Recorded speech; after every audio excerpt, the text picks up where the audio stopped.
আল্লাহ পাক রমাদানকে ফরজ করেছেন একটা উদ্দেশ্যে, যাতে করে আমরা তাকওয়া অবলম্বন করতে পারি। আর তাকওয়া কি? যেটা বাজারে কিনতে পাওয়া যায় না। যালিকাল কিতাব লা রাইবা ফি হুদাল লিল মুত্তাকিন। কোরআন এমন একটা কিতাব, যে কিতাবে কোনো সন্দেহ নেই, এটা মুত্তাকিদের জন্য হেদায়াত। এই যে মুত্তাকি কারা? আল্লাযীনা ইউমিনুনা বিল গায়ব, যারা গায়েবে বিশ্বাস করে। আল্লাহ, মালায়েকা, আসমানি কিতাব, নবী রসুলগণ, পরকাল, ভাগ্যের ভালো মন্দ, ইমানের 6টা পিলার সবই গায়েব। যারা এই গায়েবে বিশ্বাস করে, মনে বিশ্বাস করে, মুখে স্বীকার করে, কাজে বাস্তবায়ন করে। ওয়া ইউকিমুনাস সালাহ, এই বিশ্বাসের পাশাপাশি যারা সালাত কায়েম করে।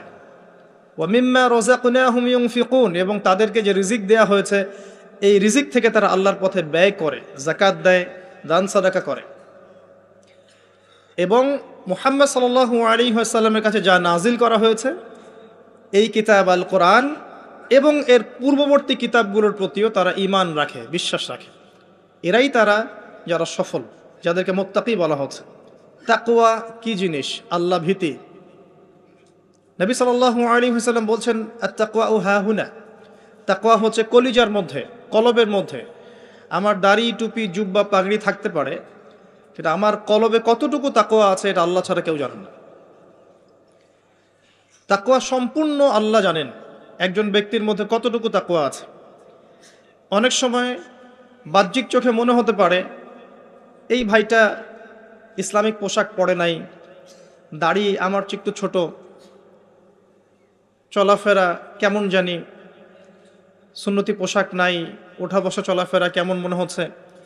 কিন্তু কে জানে যে তার মনের মধ্যে এমন তাকওয়া থাকতে পারে যার কারণে সে আমার চেয়ে বেশি সম্মানিত হতে পারে না?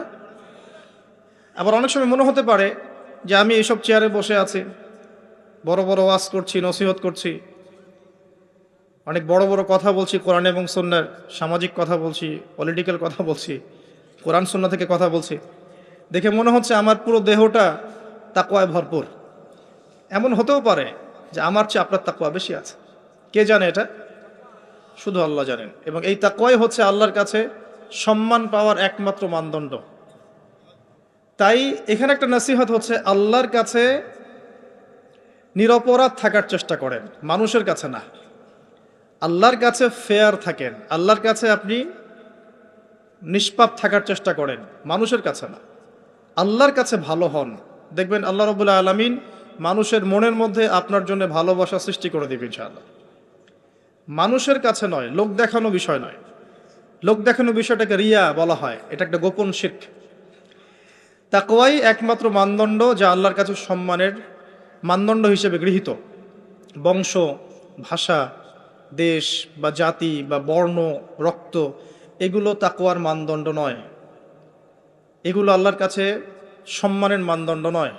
এটা আগে ভালো করে আমাদেরকে বুঝতে হবে।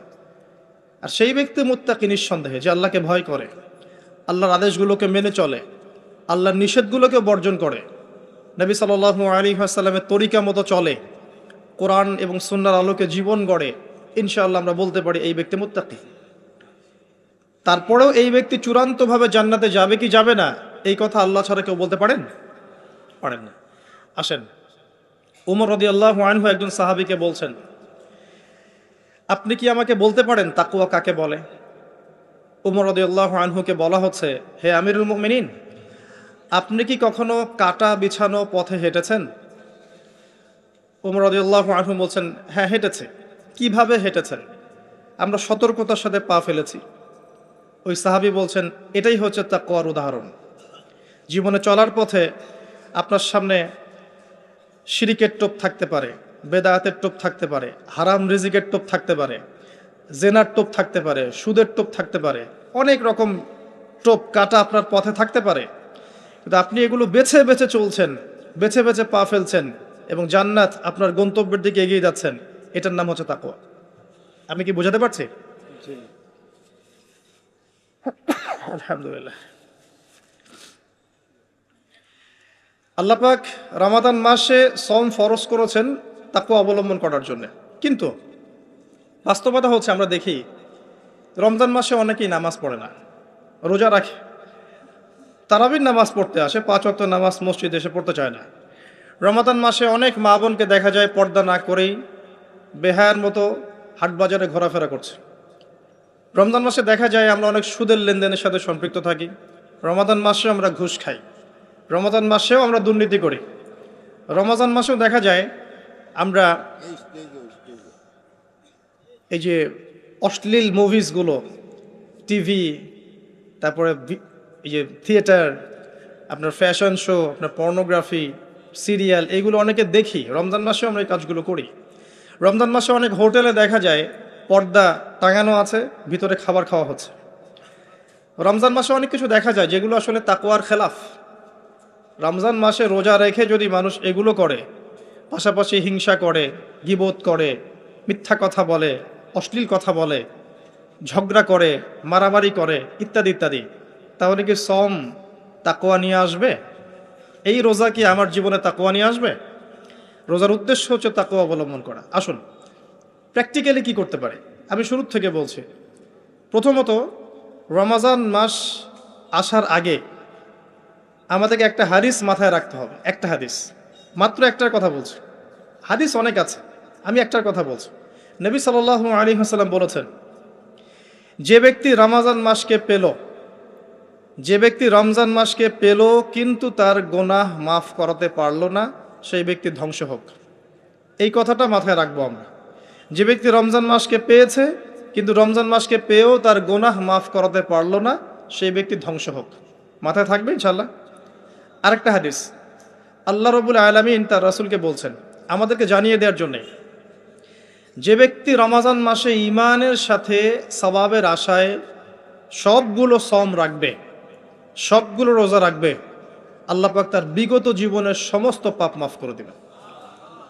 আরও আছে, যে ব্যক্তি রমজান মাসে ঈমানের সাথে সওয়াবের আশায় তারাবির সালাতগুলো পড়বে, আল্লাহ পাক তার সমস্ত গুনাহ মাফ করে দিবেন। আরেকটা আছে, যে ব্যক্তি ঈমানের সাথে সওয়াবের আশায় রমজান মাসের লাইলাতুল কদর জাগবে, লাইলাতুল কদর শেষ দশকের বিজোড় রাতগুলোর মধ্যে আছে, এই ব্যক্তির সমস্ত গুনাহ আল্লাহ পাক মাফ করে দিবেন। এই কয়েকটা হাদিসই যথেষ্ট আমাদের জন্য। এগুলো মাথায় রেখে আমরা এখন প্ল্যান করি। রমজান আসার আগেই নিজের গোনার হিসাব করতে হবে। কিসের হিসাব? যেহেতু আল্লাহ রসুল বলেছেন এই মাসে গোনা মাফ করাতে পারলো না, তার জন্য ধ্বংস। কে জানে যে এর পরের রমাদানে আপনি বেঁচে নাও থাকতে পারেন। আমরা কেউই বেঁচে নাও থাকতে পারি, সম্ভাবনা নাই। কেউ গ্যারান্টি দিবে যে বেঁচে থাকবই? তাহলে এই গনিমতটাকে গনিমত মনে করা উচিত নয় কি? আচ্ছা, প্রথম কাজ হচ্ছে পাপের লিস্ট করা। আপনি আমি খুব ভালো করেই জানি যে আমরা আমাদের জীবনে কি কি বড় পাপ করেছি, আমাদের বিবেক জানিয়ে দিবে, দিবে না? আমরা কিন্তু ভালো করেই জানি যে আমরা আমাদের জীবনে কি কি বড় পাপ করেছি।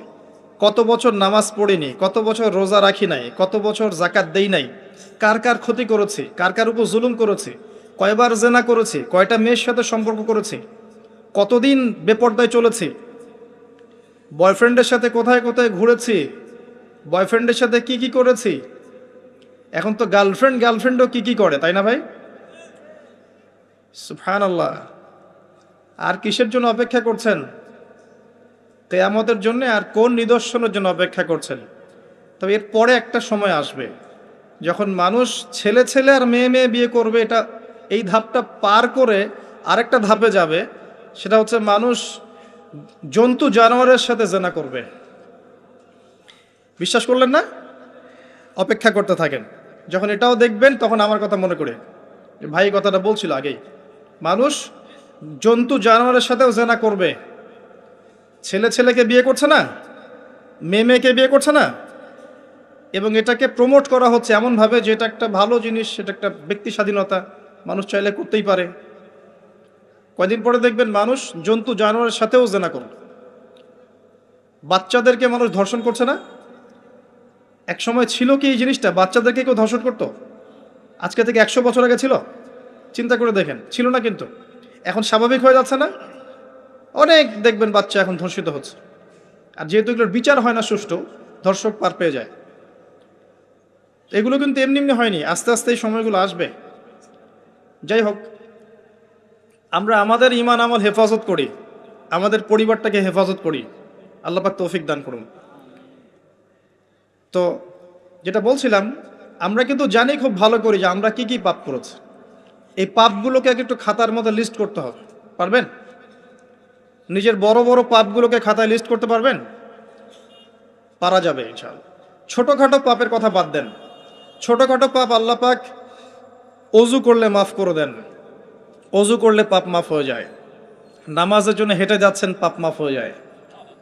আপনি এই যে আপনার পায়ের মধ্যে একটা কাটা ফুটেছে, পাপ মাফ হয়ে গেছে।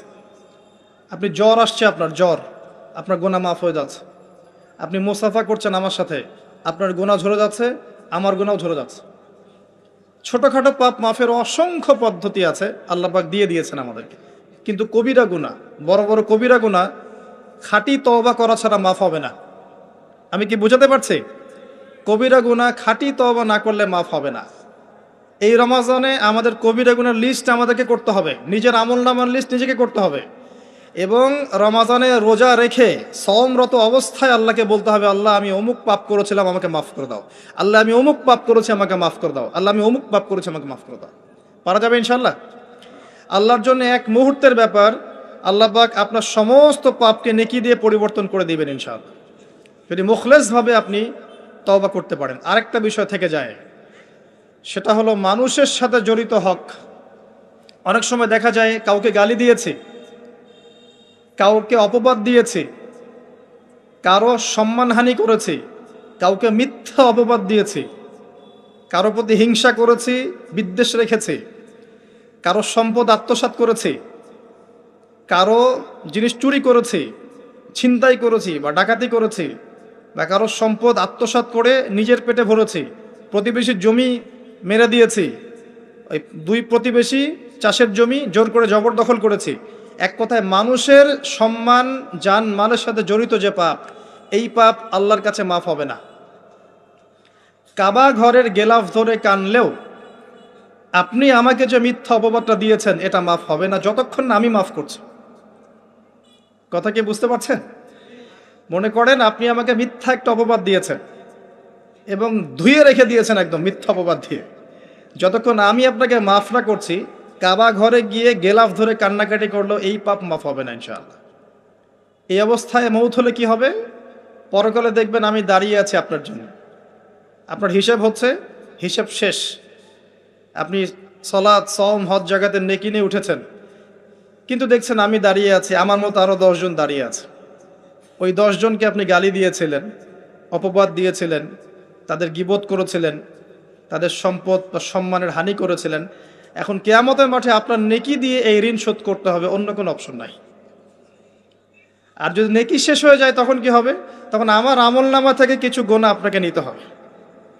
আল্লাহ পাক ন্যায় বিচারক। আল্লাহ পাক শুধু গফুর রহিম নন, আল্লাহ পাক শুধু পরম করুণাময় অসীম দয়ালুই নন, বরং তিনি হচ্ছেন ন্যায় বিচারক। ন্যায় বিচারক।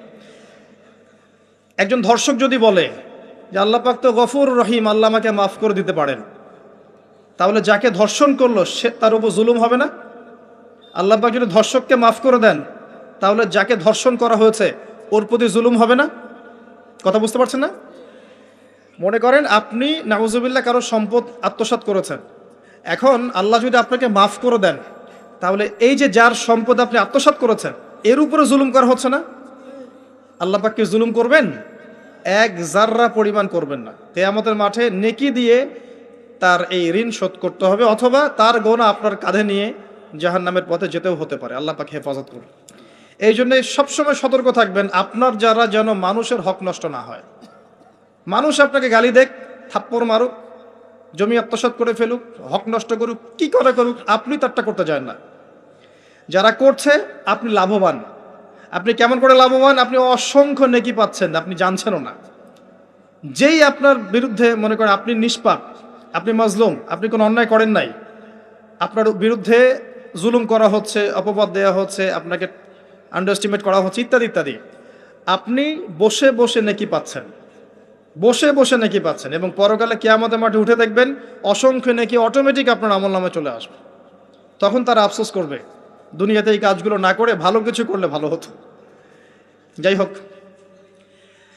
মানুষের সাথে জড়িত পাপ আল্লাহর কাছে মাফ হবে না। এই কারণে এই রমজান মাসে ওই লিস্টের মধ্যে থাকবে আমি কার কার ক্ষতি করেছি, থাকবেই কিন্তু। যতটুকু মনে পড়ে লিখে ফেলবেন, সুযোগ থাকলে সেটা ফেরত দিয়ে দিবেন। যদি সুযোগ না থাকে ক্ষমা চেয়ে নেবেন, যদি সেই সুযোগও না থাকে তার পরিবারের কাছে ক্ষমা চেয়ে নেবেন, যদি সেই সুযোগও না থাকে তার পক্ষ থেকে সদকা করে দিয়ে পারা যাবে ইনশাল্লাহ। সেই সুযোগও নাই, তাহলে হাতটা তুলে তার জন্য দোয়া করবেন, আল্লাহ আমি আমার অমুক ভাইকে মিথ্যা অপবাদ দিয়েছিলাম, আল্লাহ তুমি তাকে মাফ করে দিও। আশা করা যায় আপনার গুনাহ আল্লাহ মাফ করে দিবেন ইনশাআল্লাহ। আসুন, রমজানের প্রথম কাজ এইটা, গুনার লিস্ট করা। একটু ধৈর্য ধরে বসেন, আমি অনেক ক্লান্ত, অনেক লম্বা সফর করে আসছি, এই জন্য আস্তে আস্তে কথা বলছি আর কি। তবে ইনশাআল্লাহ আজকে আমরা রমজানটাকে কিভাবে কাটাবো এবং কোরআনময় করে কিভাবে কাটাবো, কিছু উপকারী কথা আপনাকে বলবো ইনশাআল্লাহ তাআলা। আল্লাহ পাক আমাদেরকে আমল করার তৌফিক দান করুন। প্রথম কাজ পাপের লিস্ট করা, তারপরের কাজ হচ্ছে তওবা করা। রমজানে আমরা তওবা করব যে আল্লাহ পাক, আমি দুনিয়াতে যত পাপ করেছি, জানা অজানা, ছোট বড়, প্রকাশ্য গোপন, যত পাপ করেছি, যা আমি জানি যা আমি জানি না, যা তুমি আমার চেয়ে ভালো জানো, আল্লাহ মাফ করে দাও। পারা যাবে ইনশাআল্লাহ? খালি বলতে হবে আস্তাগফিরুল্লাহাল্লাযী লা ইলাহা ইল্লা হুয়াল হাইয়ুল কাইয়্যুম ওয়া আতুবু ইলাইহি, এটা পড়বেন। অথবা আল্লাহুম্মা আনতা রাব্বি লা ইলাহা ইল্লা আনতা খালাকতানি আনা আবদুক ওয়া আনা আলা আহদিক ওয়া ওয়া'দিকা মাস্তাতা'ত আউযু বিকা মিন শাররি মা সানা'ত আবুউ লাক বিনি'মাতিকা আলাইয়া ওয়া আবুউ বিযানবি ফাগফিরলি ফাইন্নাহু লা ইয়াগফিরুয যুনুবা ইল্লা আনতা। বলা যাবে ইনশাআল্লাহ। হিসনুল মুসলিম, গুগল প্লে স্টোরে যান, একটা অ্যাপস আছে হিসনুল মুসলিম, একটা বই আছে, এটা কিনেন, সমস্ত দোয়া এখানে দেয়া আছে, দেখবেন আর পড়বেন, পকেটের মধ্যে রাখবেন, দেখবেন, পড়বেন। পড়া যাবে ইনশাআল্লাহ? ইনশাআল্লাহ। এরপরে তওবার পরে কি? তওবার পরে রমজান মাসের বাজার আগে করব। এখন শাবান মাস চলছে, হাতে যতটুকু টাকা পয়সা আছে বা জমানো কিছু টাকা তো আছে, এখান থেকে আপনি রমজান মাসের বাজার করবেন। রমজান মাসে আপনি বেশি বেশি বাজারে যাবেন না, ওই মাসে যেটা আর্ন করবেন সেটা জমিয়ে রাখবেন, সমস্যা নাই। সম্ভব হলে ঈদের যে কাপড় চোপড় লাগে, আপনার স্ত্রীর জন্য এক সেট, আপনার বাচ্চার জন্য এক সেট, আপনার এক সেট, নতুন কাপড় পরা সুন্নত, এবং আমরা সবাই নতুন কাপড় পরার চেষ্টা করবো ইনশাআল্লাহ। যাদের নতুন কাপড় নাই তাদেরকে কাপড় দেওয়ার চেষ্টা করবো ইনশাআল্লাহ। এটাও কিনে রাখতে পারেন আগে ভাগেই। রমজান মাসে আপনি বাজারে সময় দিবেন না, দুনিয়ার কাজে বেশি ব্যস্ত হবেন না, এটা একটা টার্গেট। এরপর আপনি রমজান মাসে একটা প্রজেক্ট হাতে নেবেন যে আমার মতো বহু মুসলিম সমাজে আছে যাদের পুরো মাস চলার মতো টাকা পয়সা নাই, আছে না? সামাজিকভাবে হোক, মাদ্রাসার উদ্যোগে হোক বা রাষ্ট্রীয়ভাবে হোক, যেভাবে হোক, এই গরিব মানুষদের লিস্ট করে বাসায় বাসায় অন্তত এক মাসের বাজার খরচ পৌঁছে দেওয়ার চেষ্টা করতে হবে। পারবেন? পারবেন না? এক মাসের বাজার কত টাকা লাগে? 2000, 3000, নিত্য প্রয়োজনীয় কথা বলছি, সব তো দিতে পারবেন না। 2-3 হাজার, 4000, এর মধ্যে সে চাল পাবে, ডাল পাবে, ছোলা বুট পাবে, তেল পাবে। বাই দ্য ওয়ে, তেলের দাম যে এখন কত আমি তো জানি না, আমি অবশ্য বাজারে যাই না, আমি জানি না দাম কত। তবে একটা ফেসবুক স্ক্রল করতে গিয়ে একটা ভিডিও আসলো, দেখলাম, যে দেখে খুব হাসি বের হলো আর কি, যে বাড়ির গিন্নি সে কড়াই ধরে আছে, আর বাড়ির কর্তা ওই তেলের বোতলটাকে তালা দিয়ে লক করে রেখেছে আর কি। তো গিন্নি এসে বলছে আজকে রান্না করবো, তেল দাও। সে উঠে লক খুলে যে কৌটাটা আছে, যে কৌটার মুখটাতে এক কর্ক তেল ঢেলে এই আপনার কড়াইতে দিল, যে এটা দিয়ে আজকে চালাও। তো আল্লাহ পাক আমাদের এক শ্রেণীর অসৎ ব্যবসায়ীদেরকে হেদায়েত করুক, যারা কৃত্রিম সংকট তৈরি করে জিনিসপত্রের দাম বাড়ায়।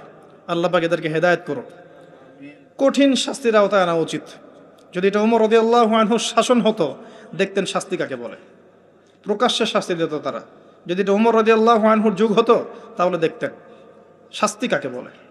ওমর ইবনুল খাত্তাব রাদিয়াল্লাহু আনহুর একজন ছেলে একটা অন্যায় করেছিল, সম্ভবত তিনি মদ পান করেছিলেন, সম্ভবত। কাজী দোররা দিচ্ছে 80 বেত্রাঘাত, দোররা আস্তে আস্তে দিয়েছে, আমিরুল মুমিনিনের ছেলে, জোরে মারা যাবে না। ওমর রাদিয়াল্লাহু আনহু নিজে উঠে গিয়ে সেই দোররা হাতে এনে নিজে পিটানো শুরু করলেন। দোররা মারা শেষ হওয়ার আগেই ছেলে ডেড, স্পট ডেড। কথা কি বুঝতে পারছেন? এবার ছেলেকে দাফন করলেন, দাফন করে বাকি দোররা যে কয়টা বাকি ছিল, এই বাকি দোররাগুলো তার কবরের উপরে মারছে। মারার পরে আল্লাহকে বলছে, আল্লাহ আমাকে মাফ করে দিও, হয়তো আমি ন্যায় বিচার করতে পারলাম না। আমি কি বুঝাতে পারছি ভাই? এটা তার শাসন। এরকম শাসন আবার আসবে ইনশাআল্লাহ। মনে করবেন না যে আসবে না। যা দেখছেন সব কিছু থাকবে না, এগুলোর কিছুই থাকবে না। পুরো বিশ্বে যা দেখছেন, এই আমেরিকা, এই আপনার ইসরায়েল, এই রাশিয়া, এই যে চায়নায়, এই যে ন্যাটো, আপনার ইউনাইটেড নেশনস, যা যা দেখছেন সব কিছু ধ্বংস হয়ে যাবে ইনশাআল্লাহ। এটাই বাস্তব। কুদি আল আমর, লেখা হয়ে গেছে কোরআনে এবং সুন্নায়। এবং বাইতুল মাকদাস বা মাকদিস যে যাই বলেন, জেরুজালেম থেকে নবী ঈসা ইবনে মারিয়াম আবারও সেই রকম একটা শাসন চালু করবেন ইনশাআল্লাহ পৃথিবীতে। বিশ্বাস হচ্ছে না? দেখতে থাকেন সামনে কি হয়। পরাশক্তিগুলো ধ্বংস হয়ে যাবে। যাই হোক, আজকে ওই দিকে যাচ্ছি না, টপিক ওইটা না। যেটা বলছি, বাজার করে ফেলেন এবং প্রজেক্ট নেবেন। যারা দরিদ্র দুস্থ, এদের পরিবারে আমরা পার পরিবার একটা করে প্যাকেজ পাঠিয়ে দেব, যেখানে নিত্য প্রয়োজনীয় দ্রব্য থাকবে। তারাও যেন রমজান মাসে খেয়ে পরে বাঁচতে পারে। পারা যাবে ইনশাআল্লাহ? চেষ্টা করেন, আল্লাহ পাক আপনার রিজিকে বরকত দিবে ইনশাআল্লাহ তাআলা। একটা হাদিসে আছে যে বান্দা যতক্ষণ অন্য ভাইয়ের সাহায্যে থাকে, আল্লাহ ততক্ষণ ওই বান্দার সাহায্যে থাকে। আর একজন মুসলিম ভাইয়ের প্রয়োজন পূরণ করতে যাওয়া, খালি হেঁটে হেঁটে যাওয়া, এটা মসজিদে নববীতে বসে 12 বছর ইতিকাফ করার চেয়ে বেশি নেকির কাজ। এগুলো আমরা হয়তো বুঝি না, মনে করি তার সাথে যাব, আমার তো সময় নষ্ট হচ্ছে। আপনি 12 বছর ইতিকাফের নেকি পাচ্ছেন, তাও যে কোনো মসজিদে না, নববী মসজিদে। সুবহানাল্লাহ। রমজানে আর কি করবেন? কম খাবেন, সেহরি আর ইফতারে বেশি খাবেন না, এবং 2টা তরকারি দিয়ে যদি খাবার হয়ে যায়, 10টা তরকারি করার কোনো দরকার নাই। আপনিও দুনিয়ার কাছে বেশি ব্যস্ত হবেন না, বাড়ির মা বোনদেরকেও ব্যস্ত রাখবেন না, তাদেরকেও দিন শেখার সুযোগ দিবেন। রমজান মাসে তারা অল্প রান্না করবে, একবার রান্না করবে, 3 বেলা খেয়ে নেবেন গরম করে। তারা তালিম করবে, তারা কোরআন শেখার মজলিসে যাবে, তারা মহিলাদের মধ্যে দিন চর্চা করবে, তাদেরকেও দিনের সুযোগ করে দিতে হবে। পারা যাবে ইনশাআল্লাহ। এবং আপনিও তালিমে বসবেন, 5 ওয়াক্ত নামাজ মসজিদে আদায় করবেন, ইসলামিক দর্শগুলোতে বসবেন, ইমানকে তাজা করবেন, ইমানকে তাজা করবেন। কম খাবেন। আমি বরাবরই বলি যে এই খাওয়ার যে ব্যাপারগুলো আছে, এখানে আমরা যারা দাবি করি যে ইসলাম আমরা প্রচার করছি, জনগণের মাঝে ঢুকাই দিচ্ছি, তাদের অনেকের মাঝেই দেখবেন খাওয়ার সুন্নত নাই। কথা বুঝতে পারছেন না? বড় বড় কথা বলার পরে খাওয়ার টেবিলে খালি বসায় দেন, দেখবেন সব শেষ, 7 পেট খেয়ে শেষ করে ফেলছে। খাওয়ার সুন্নত ওই কোরআনে আছে, হাদিসে আছে, প্র্যাকটিক্যালি নাই। নবীজি কি বলেছেন? খেতে হলে, যদি খেতেই হয়, তাহলে 1 ভাগ পেটের 1 ভাগ, আরেক ভাগ পানি, আরেক ভাগ ফাঁকা। এভাবে কয়জন খাই একটু বলেন, হাত তোলেন তো দেখি। এভাবে কয়জন খাওয়া দাওয়া করি আমরা? মাশাআল্লাহ। যারা এভাবে খাওয়া দাওয়া করতে পারে তারা ফিট থাকে, তারা স্ট্রেস নিতে পারে, তারা ফিজিক্যালি ফিট থাকে, ইমিউনিটি সিস্টেম বাড়ে, তাদের ভুঁড়ি হয় না। ভুঁড়িওয়ালা মানুষ রাগ করেন না, আমি ছোট করার জন্য বলছি না, কিন্তু মুসলিমদের ভুঁড়ি থাকা উচিত নয়। ওমর রাদিয়াল্লাহু আনহু যুগে এক ব্যক্তির ভুঁড়ি হয়েছিল অনেক উঁচু, আর ওমর রাদিয়াল্লাহু আনহু রাস্তায় রাস্তায় ঘুরতেন না রাত্রেবেলা।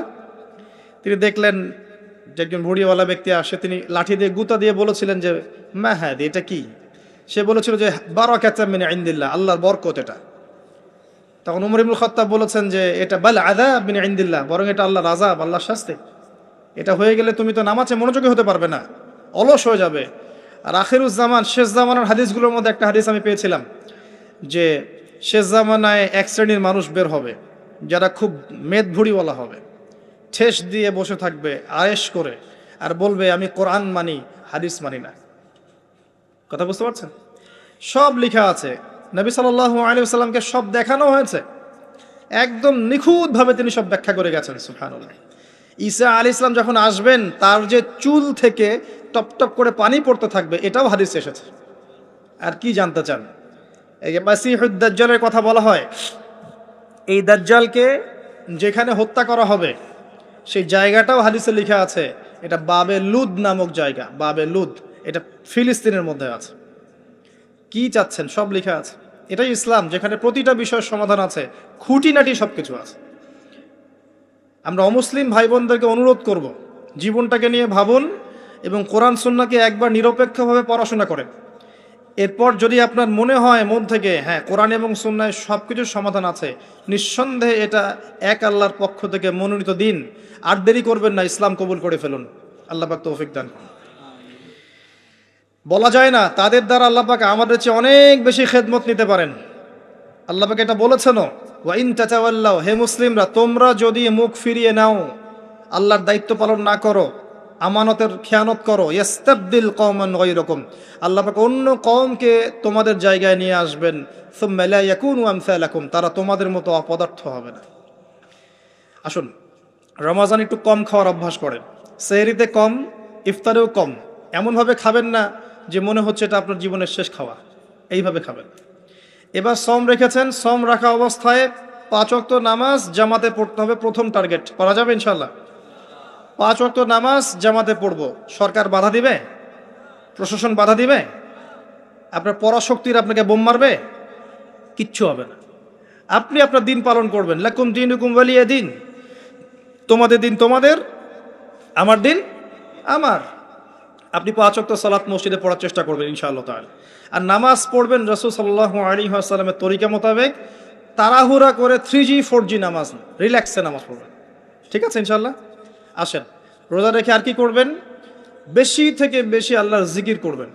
সুবহানাল্লাহ, আলহামদুলিল্লাহ, লা ইলাহা ইল্লাল্লাহ, আল্লাহু আকবার, সুবহানাল্লাহি ওয়া বিহামদিহি, সুবহানাল্লাহিল আযীম, লা ইলাহা ইল্লাল্লাহ ওয়াহদাহু লা শারীকা লাহ, লাহুল মুলকু ওয়া লাহুল হামদু ওয়া হুয়া আলা কুল্লি শাইইন কাদির, লা হাওলা ওয়া লা কুওয়াতা ইল্লা বিল্লাহ ইত্যাদি।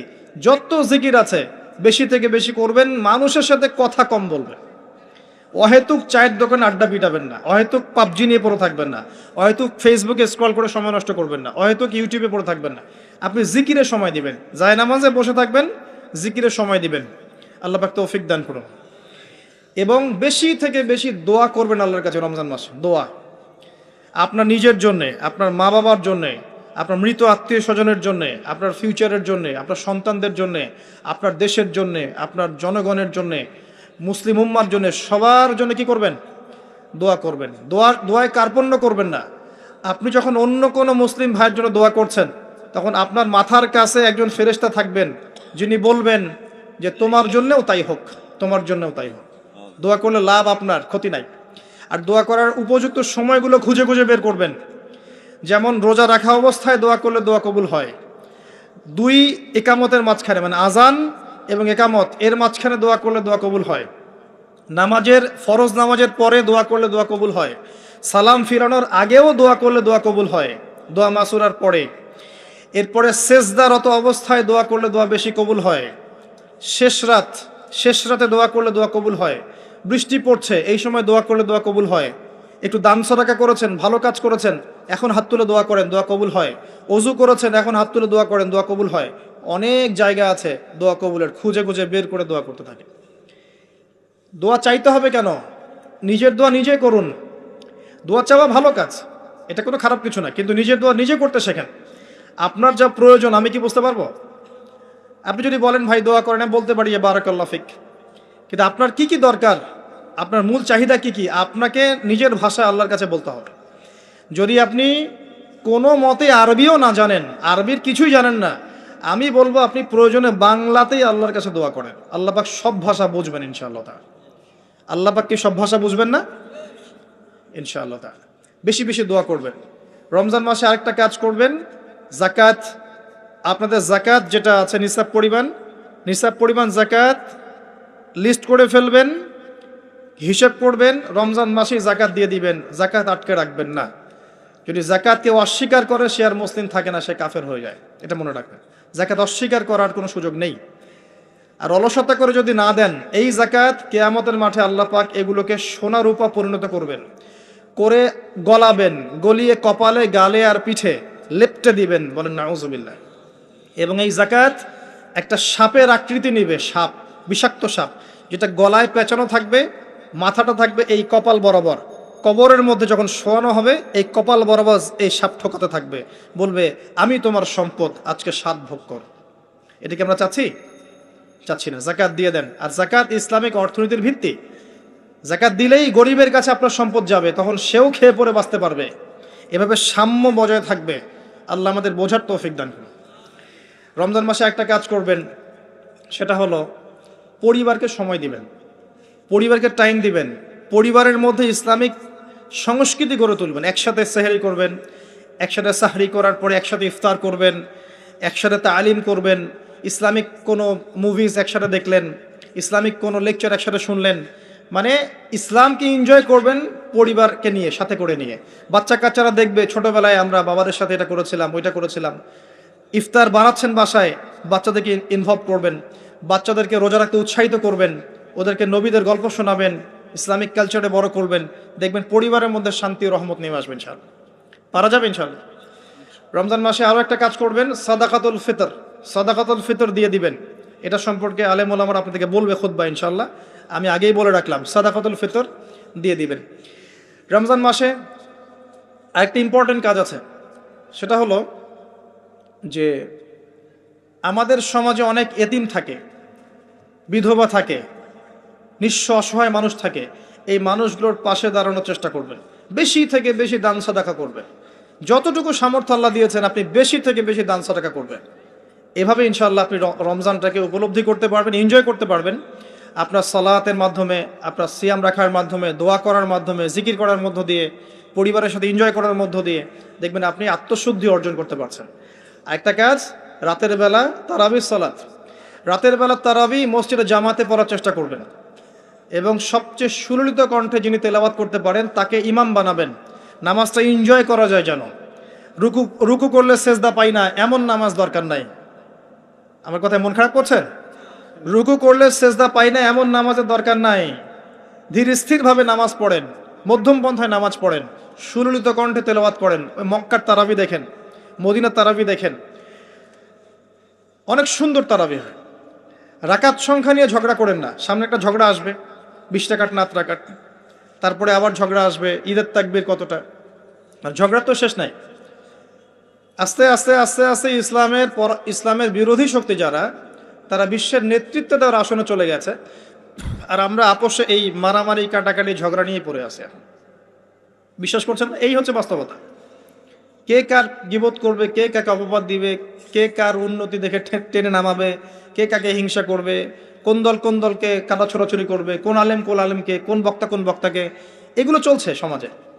আর ইখতিলাফি মাসআলাগুলোকে নিয়ে আমরা এতটা সময় নষ্ট করেছি, এই সময়ে ইসরায়েল 70 বছর এগিয়ে গেছে। কথা বুঝতে পারেন না মনে হয়। সামনে দেখেন কি হয়। সামনে সে বিশ্বকে নেতৃত্ব দিবে, দেখে নিয়েন। ও মুসলিমদের নাকের ডগার উপর বসে সারা বিশ্বকে নেতৃত্ব দিবে। মুসলিমরা কিচ্ছু করতে পারবে না যতক্ষণ না ইমাম মাহদি আসছেন, তার আগ পর্যন্ত না। ইল্লা মাশাআল্লাহ, ইল্লা মাশাআল্লাহ। যদি আল্লাহ পাক কিছু বান্দাকে খাস করে নেন সেটা আলাদা বিষয়। মানে এখনো এই পৃথিবীতে এমন কিছু বান্দা আছে যারা কশ্চিনকালেও জালেমের সামনে মাথা নত করবে না, যারা হকের উপর থাকবে, যারা ইসলামের বিরোধী শক্তিকে ছাড় দিবে না, এমন বান্দাও পৃথিবীতে আছে। তাদের কথা ভিন্ন। বেশিরভাগ মুসলিমই লাহুম কুলুবুন লা ইয়াফকাহুনা বিহা, এরকম পর্যায়ে পড়ছে।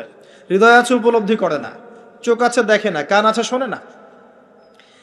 এগুলোর ইখতিলাফ বাদ দিয়ে আপনি স্থিরভাবে নামাজের রাকাত সংখ্যা না, আপনি কোয়ালিটি বাড়াবেন। নামাজটা কত সুন্দর হচ্ছে এটা ফ্যাক্ট। এবং তারাবির নামাজটাকে এনজয় করেন। খতম হবে কোরআন, আমরা কোরআনকে এনজয় করবো ইনশাআল্লাহ।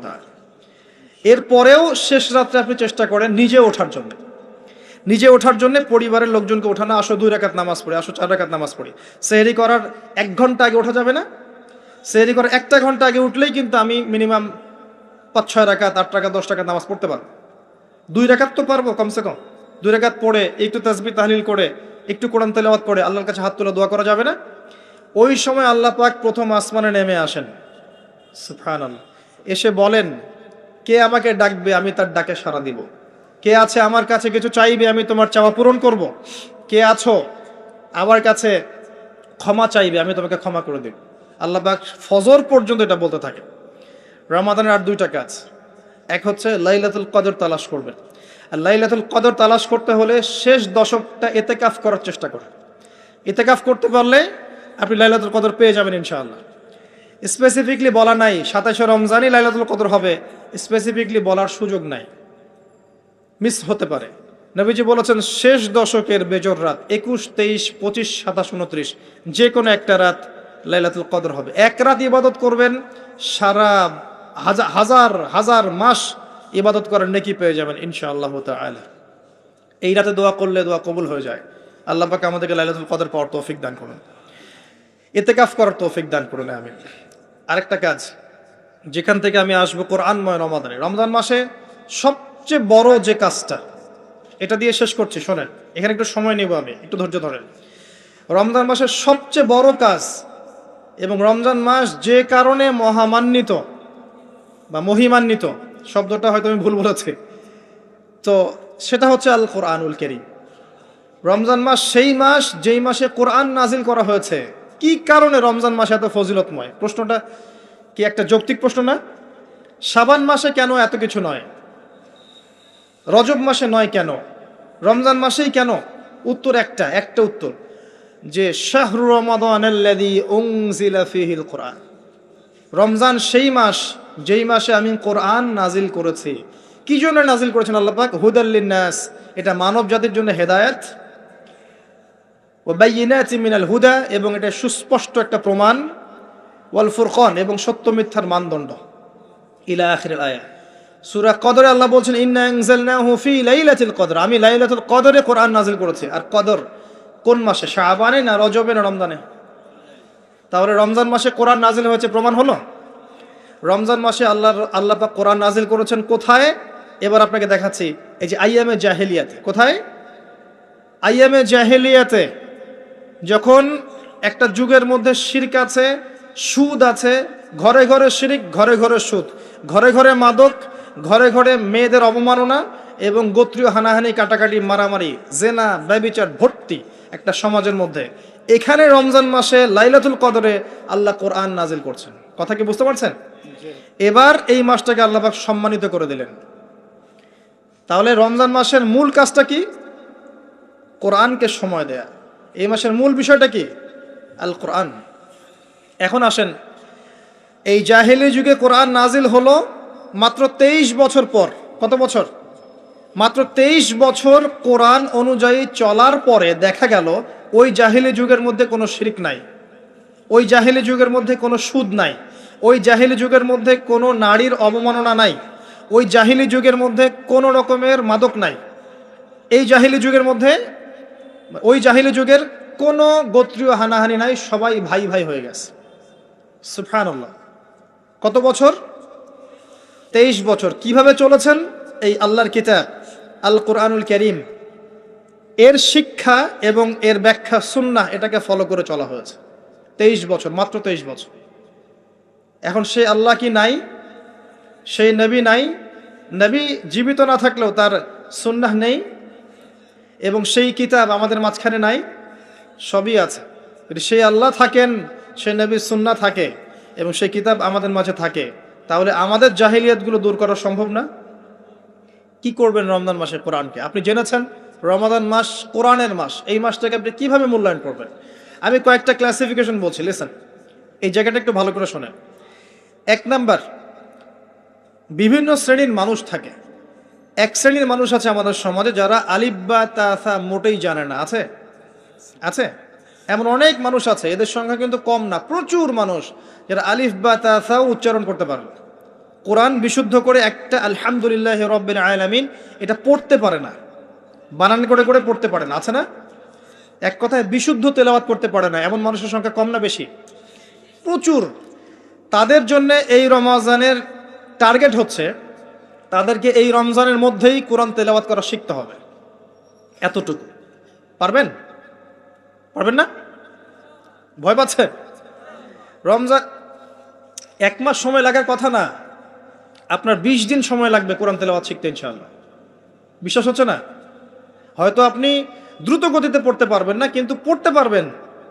আপনি মদ, মাখরাজ, তাজবিদগুলো শিখতে পারবেন। এখন আপনার জন্য টার্গেট যারা কোরআন মোটেই তেলাওয়াত করতে পারেন না, এই মাসে 1 মাসের মধ্যে আপনি কোরআন তেলাওয়াত করা শিখবেন, এটাই আপনার টার্গেট। পারবেন? মনে রাখবেন, নবী সাল্লাল্লাহু আলাইহি ওয়াসাল্লাম বলেছেন ইকরাউল কোরআন, তোমরা কোরআন তেলাওয়াত করো। ফাইন্নাহু ইয়াতি ইয়াউমাল কিয়ামা শাফিআন লিআসহাবিহি, কোরআন কিয়ামতের দিন তার পাঠকারীর জন্য সুপারিশকারী হবে ইনশাআল্লাহ তাআলা। খায়রুকুম মান তাআল্লামাল কোরআন ওয়া আল্লামা, তোমাদের মধ্যে সেই ব্যক্তি শ্রেষ্ঠ বা উত্তম যে নিজে কোরআন শেখে, অন্যকে শেখায়। আরো হাদিস এসেছে, নবী সাল্লাল্লাহু আলাইহি ওয়াসাল্লাম বলেছেন, আল্লাযী ইয়াকরাউল কুরআন ওয়া হুয়া মাহিরুম বিহ, যে ব্যক্তি কোরআন তেলাওয়াত করে এবং তার উপরে দক্ষ হয়, মা'আস সাফরাতিল কিরামিন বাররা, সেই ব্যক্তি সম্মানিত ফেরেশতাদের সাথে হাসর করবে ইনশাআল্লাহ। ওয়াল্লাযী ইয়াকরাউল কুরআন ওয়া ইয়াতাতা'তাউ ফিহি, আর যে ব্যক্তি কোরআন তেলাওয়াত করে কিন্তু করতে গিয়ে আটকে যায়, ওয়া হুয়া আলাইহি শাক, এটা তার জন্য কষ্টকর হয়, ফালাহু আজরান, তার জন্য ডাবল পুরস্কার আছে। একটা হাদিসে, তিরমিজির হাদিসে নবীজি বলেছেন যে মান করা হারফাম মিন কিতাবিল্লাহি ফালাহু হাসানা, যে ব্যক্তি একটা হরফ পড়বে আল্লাহর কিতাবের, আলিফ লাম মিম, লা আকুলু আলিফ লাম মিম হারফুন, নবীজি বলছেন আমি বলছি না যে আলিফ লাম মিম তিনটা মিলে একটা হরফ, বাল আলিফুন হরফ, লামুন হরফ, মিমুন হরফ, আলিফ একটা হরফ, লাম একটা হরফ, মিম একটা হরফ, প্রত্যেকটা হরফে তার 10টা করে নেকি হবে ইনশাআল্লাহ। আল হাসানাতু বিআশরি আমসালিহা, একটা নেকিকে 10 দিয়ে গুণ করা হবে। আর রমজান মাসে যে কোনো নেক আমল 70 গুণ বাড়িয়ে দেওয়া হয়। আল্লাহ চাইলে 700 গুণ বাড়াতে পারেন, আল্লাহ চাইলে অপরিসীম বাড়াতে পারেন। আল্লাহ পাক কবুল করুন। তিলাওয়াত করবেন, তিলাওয়াত শিখবেন। তো যাদের কোরআন তেলাওয়াত করার যোগ্যতা নেই, এই মাসে কি টার্গেট দিলাম ভাই? এই মাসে আপনি ন্যূনতম টার্গেট জাস্ট কোরআন তেলাওয়াত শিখবেন, পারবেন ইনশাআল্লাহ? অনেকের মধ্যে কনফিউশন আছে না, আমারটা হচ্ছে কি হচ্ছে না, আছে না, সঠিক হচ্ছে কি হচ্ছে না। আপনিও এই টার্গেটে থাকেন, আপনি এই মাসে কোরআন আবার তেলাওয়াত করা শিখবেন। কিভাবে শিখবেন? মাদ্রাসায় কোর্স করানো হবে, আপনি মাদ্রাসায় যাবেন। অনলাইনে যদি কোর্স করায় কেউ, অনলাইনে কোর্স করবেন, অথবা বাসায় একটা আরবি শিক্ষক নেবেন, অথবা মসজিদ ভিত্তিক এই মাসব্যাপী কোরআন শিক্ষার কার্যক্রম চালু করবেন। করা যাবে ইনশাআল্লাহ। এটা উচিত রাষ্ট্র থেকে চালু করে দেয়া মাসব্যাপী কোরআন শিক্ষার কার্যক্রম। এটা করতে পারলে সবচেয়ে ভালো হতো, এদেশ থেকে যত মহামারীর ভাইরাস সব চলে যেত। বিশ্বাস করেন না? কোরআনের বরকতে সব বিপদ আপদ কেটে যেতে পারে। সূরা বনী ইসরাঈল আল্লাহ পাক বলেছেন যে ওয়াইদা ক্বরা'তাল কুরআন, হে নবী আপনি যখন কোরআন তেলাওয়াত করবেন বা করেন, জাআলনা বাইনাকা ওয়া বাইনাল্লাযীনা লা ইউমিনুনা বিল আখিরাহ হিজাবাম মাসতুরা, যখন আপনি কোরআন তেলাওয়াত করেন তখন আপনার এবং ওই জগৎ, যেই জগৎটা আল্লাহ এবং পরকালে বিশ্বাস করে না, এদের মাঝখানে, মানে ইমানদার এবং এর শত্রুদের মাঝখানে আমি আল্লাহ একটা অদৃশ্য পর্দা স্থাপন করে দেই। সুবহানাল্লাহ। ওই দিক থেকে কোনো ক্ষতি আপনাকে স্পর্শ করতে পারবে না। যাই হোক, এটা আপনাদের টার্গেট। 2 নাম্বার, দ্বিতীয় শ্রেণীর মানুষ যারা কোরআন মাশাআল্লাহ তেলাওয়াত করতে জানেন এবং আপনার কনফিডেন্স আছে। এখানে একটা কথা বলতে ভুলে গিয়েছিলাম যে আপনাকে শয়তান 3 ভাবে বিভ্রান্ত করতে পারে। একটা হচ্ছে শয়তান কিন্তু আপনাকে বোঝাতে পারে যে আপনি অনেক জানেন, আপনার জানার দরকার নাই। এটা শয়তান আপনাকে বোঝাতে পারে। 2 নাম্বার বোঝাতে পারে যে আপনার দ্বারা হবে না, আপনি পারবেন না। আমার কথাটা মনে রাখেন। 3 নাম্বার বোঝাতে পারে যে আমার অনেক সময় পড়ে আছে, পরে শিখে নিব, এত তাড়াহুড়োর কি আছে। এই 3টা অস্ত্র শয়তানের বড় বড়। আরেকটা অস্ত্র আছে 4 নাম্বার, সেটা হলো শিখতে গিয়ে দেখবেন শয়তান ওয়াসওয়াসা দিবে, এই টিচার ভালো না, ওস্তাদ ভালো না। এটা একটা ওয়াসওয়াসা। উস্তাদের হাতে নিজেকে ছেড়ে দিতে হবে, তারপরে সে বুঝবে আপনাকে কোন পথে নিয়ে যেতে হবে। নবী মূসা আলাইহিস সালাম যখন এসেছিলেন খিদর আলাইহিস সালামের কাছে, হাল আত্তাবিউকা আন তুআল্লিমানি মিম্মা উল্লিমতা রুশদা, তিনি এসে বলেছেন, হে খিদর আমি কি আপনার সাথে থাকতে পারি এই শর্তে যে আল্লাহ আপনাকে যে জ্ঞান শিখিয়েছেন আমাকে শেখাবেন? তখন খিদর আলাইহিস সালাম বলছেন, ইন্নাকা লান তাস্তাতিআ মা'ইয়া সাবরা, তুমি তো আমার সাথে ধৈর্য ধরতে পারবে না। ধৈর্য ধরে ওস্তাদের কাছে সুপর্দ করতে হয়, তারপরে জ্ঞান পাওয়া যাবে ইনশাআল্লাহ। এত অস্থির হলে হবে না। 2 নম্বর শ্রেণী যারা পড়তে পারেন তাদের জন্য নসিহত হচ্ছে, এই রমজান মাসে আপনার টার্গেট এই কিতাব আপনি একবার খতম করবেন, একবার অনলি। পারবেন? অনলি একবার। প্রত্যেক দিন আপনি 1 পারা করে পড়বেন, প্রত্যেক দিন 1 পারা, 30 দিন 30 পারা। সম্ভব? খুব কঠিন? পারা যাবে না ইনশাআল্লাহ। আল্লাহ পাক তৌফিক দান করুন। আবারও বলছি, কোরআন তেলাওয়াত করলে আপনি প্রত্যেক হরফে 10 নেকি পাবেন। আপনি এই কোরআন আপনার পক্ষে সুপারিশ করবে, আপনি সম্মানিত ফেরেশতার সাথে হাসর করবেন। ইন্নাল্লাহা ইয়ারফাউ বিহাযাল কিতাবি আকওয়ামান ওয়া ইয়াদাউ বিহিল আখারিন, বহু সম্প্রদায়কে আল্লাহ পাক এই কোরআনের মাধ্যমে সম্মানিত করেন, অনেককে অপদস্থ করেন। হাফেজে কোরআনদেরকে বলা হবে, ইকরা ওয়ারতাক, তোমরা পড়ো, উঠতে থাকো। ফাইন্না মানজিলাতাক, তোমার আসন হবে, মঞ্জিল হবে, ইলা আখিরি আয়াতিন তাকরাউহা, তুমি যেখানে তেলাওয়াত করা থামবে সেখানে জান্নাতে ওই উচ্চ আসনে তোমাকে বসানো হবে। কেউ যদি 500টা আয়াত পড়ে 500 তলা বাড়ি দেওয়া হবে জান্নাতে। কেউ যদি 1000 আয়াত পড়তে পারে 1000 তলা বাড়ি দেওয়া হবে জান্নাতে ইনশাআল্লাহ তাআলা। জি, শেষ করছি আমরা একটু। আর কিছু নেকি আছে, যেমন আপনি যদি সূরা বাকারা পড়েন আপনার ঘরের মধ্যে শয়তান আসবে না ইনশাআল্লাহ, আপনার জীবনে বরকত হবে। আপনি আয়াতুল কুরসি পড়েন প্রত্যেক ফরজ নামাজের পরে, আপনার মৃত্যু ছাড়া জান্নাতে যাওয়ার কোনো বাধা নাই। সূরা মুলক পড়েন রাতের বেলা, এটা আপনাকে কবরের আযাব থেকে বাঁচাবে। সূরা কাহফ পড়েন প্রথম 10 আয়াত শেষ 10 আয়াত, আল্লাহ পাক আপনাকে দাজ্জালের ফিতনা থেকে বাঁচাবে ইনশাআল্লাহ।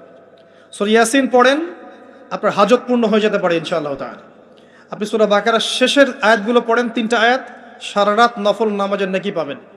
অনেক ফজিলত, এটা বলে শেষ করতে পারবো না, আমি গুটিয়ে নিচ্ছি। যারা কোরআন তেলাওয়াত করতে পারেন তাদের জন্য কোরআনময় রমাদান হচ্ছে, আপনারা কোরআন এক পারা করে পার ডে পড়বেন, একবার খতম দিবেন, পারা যাবে? আল্লাহ পাক তৌফিক দান করুন।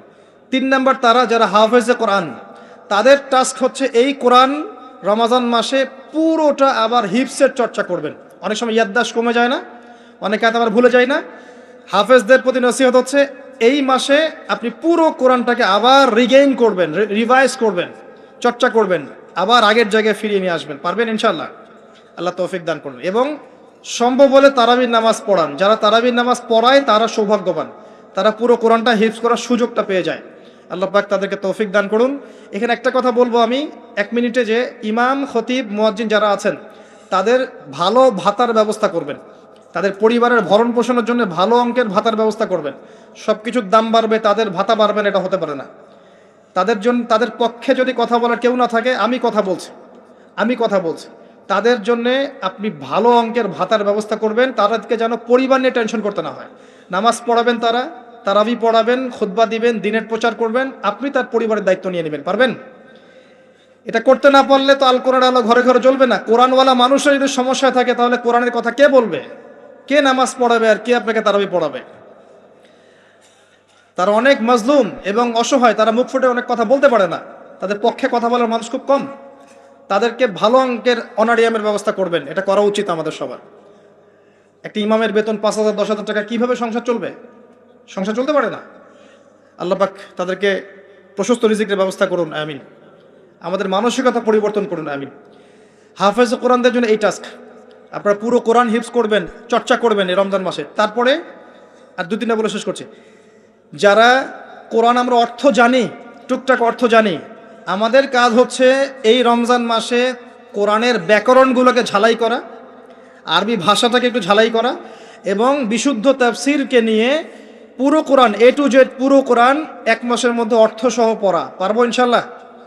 যারা আমরা অর্থসহ পড়তে আগ্রহী বা টুকটাক আরবি ব্যাকরণ ভাষা জানি, তাদের উপর দায়িত্ব হচ্ছে এই রমজান মাসে পুরো কোরআনটা অর্থসহ পড়ার চেষ্টা করা। আল্লাহ পাক আমাকে আপনাদের সবাইকে তৌফিক দান করুন। এখানে আমি একটা সহজ কথা বলছি, শোনেন। আল কোরআনুল কারীমের মধ্যে 600টা পৃষ্ঠা আছে। কয়টা পৃষ্ঠা? এই কিতাবের মধ্যে 600 পৃষ্ঠা আছে। প্রত্যেক 20 পৃষ্ঠায় একটা করে পারা শেষ হয়, এবং প্রত্যেকটা পৃষ্ঠায় আপনি 15টা করে লাইন পাবেন। 15টা করে লাইন পাবেন।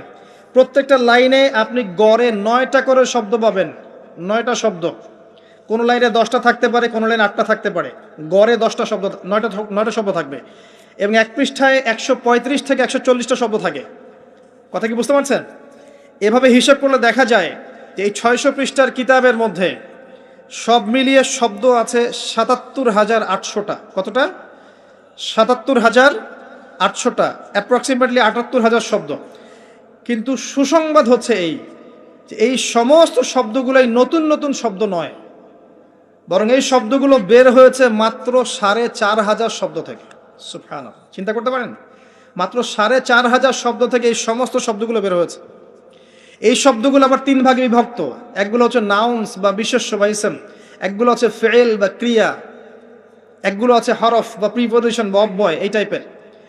এর মধ্যে মাত্র 200 থেকে 300টা মাজদার যদি আপনি জানেন, এবং একটা শব্দ থেকে অনেকগুলো শব্দ তৈরি করার এই ব্যাকরণের টেকনিকটা যদি শিখতে পারেন, আপনি ইনশাআল্লাহ তাআলা অল্প সময়ের মধ্যেই দেখবেন আল কোরআনের মিনিমাম অর্ধেক অর্থ আপনি বুঝতে পারছেন। এটা এত সহজ, আলহামদুলিল্লাহ। অনেকে বলবেন যেটা তাকে শুনি নাই, নতুন নতুন মেথড আসছে না, FM মেথড, এই মেথড, সেই মেথড আসছে না। আরবি ভাষা নিয়েও চর্চা হয়, মেথড বের হয়। আরবি ভাষা নিয়ে, কোরআন নিয়ে অনেক গবেষণা চলছে এবং নতুন নতুন অনেক কোর্স এবং বই লঞ্চ হচ্ছে। এগুলো ঘাটাঘাটি করেন, আপনি দেখবেন যে কোরআনটাকে আল্লাহ পাক সহজ করেছেন। আল্লাহ পাক এটাই বলেছেন, ওয়ালাকাদ ইয়াসসারনাল কোরআনা লিযিকরি ফাহাল মিন মুদ্দাকির। কোরআনকে আমি বোঝার জন্য সহজ করেছি, কেউ কি আছো উপদেশ গ্রহণকারী? আপনি এই ব্যাকরণগুলো শেখেন। আমি একটা ওয়েবসাইটের নাম বলে দিচ্ছি, www.understandquran.com। দেখেন এখানে সব ভিডিওসগুলো দেওয়া আছে, সময় নেই খালি দেখেন। ইংরেজি ভাষায় দেওয়া আছে, উর্দু ভাষায় দেওয়া আছে, আপনি বুঝবেন। সহজ উর্দু, সহজ ইংরেজি, আপনি পারবেন ইনশাআল্লাহ তাআলা। একটু সময় দেন, 6টা মাস, 1টা বছর সময় দেন, আপনি ইনশাআল্লাহ আল কোরআনের মিনিমাম 60 থেকে 70% অর্থ করতে পারবেন ইনশাআল্লাহ তাআলা। বাকি যেগুলো পারবেন না সেগুলো একটু কঠিন, সেগুলো আপনাকে আরও উচ্চ লেভেলের বই পড়তে হবে, আলেম ওলামার কাছে গিয়ে পড়ে থাকতে হবে, গ্রামার শিখতে হবে, ব্যাকরণগুলো শিখতে হবে। আস্তে আস্তে আস্তে আপনি পারবেন ইনশাআল্লাহ। শুধু সূরা ফাতিহাতে যে কয়টা শব্দ আছে, 19টা 20টার মতো শব্দ থাকতে পারে। এই শব্দগুলো কোরআনে ঘুরে ঘুরে এসেছে প্রায় 7800 বার। কতবার? 7800 বার। এই শব্দগুলো আলহামদু, এই যে লিল্লাহি, মালিক, আর রহমান আর রহিম, ইয়াকা ওয়া না'বুদু নাস্তাইন, এই শব্দগুলো ঘুরে ঘুরে কোরআনে এসেছে প্রায় 7800 বার। আপনি সূরা ফাতিহার অর্থ জানেন, অর্থ হচ্ছে আপনি কোরআনের 7800টা অর্থ জানেন। মজা করে শেখেন, এনজয় করে শেখেন, দেখবেন অনেক কোর্স আছে, এগুলো ঘাটেন, আলেম ওলামার কাছে যান, কম্বাইন্ড করেন, চর্চা করেন, আপনি পারবেন ইনশাআল্লাহ।